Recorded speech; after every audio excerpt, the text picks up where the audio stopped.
Hi, hello. నేను IT jobs గురించి మాట్లాడుతున్నాను కదా. ఈరోజు దేని గురించి అంటే కంపెనీలు మారడం గురించి మాట్లాడుతున్నాను.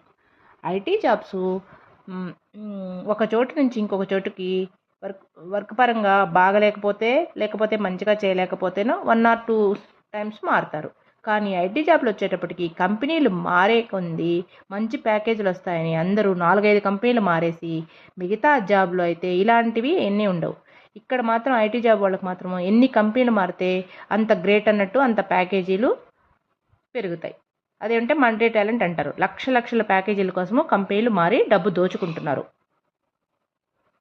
ఇది కూడా కంపెనీలు 1 or 2, 3 కంపెనీలు మాత్రమే మారాలని ఒక కండిషన్ అయితే పెట్టాలి.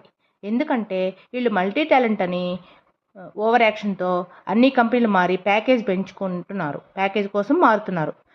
కానీ అన్ని పనులు ఒకడే మల్టీ టాలెంట్గా చేస్తున్నారంటే చేయట్లేదు. నెక్స్ట్ వీడియో ఇద్దరు ఐటీ జాబులు చేసే వాళ్ళ గురించి నెక్స్ట్ వీడియో చేస్తాను.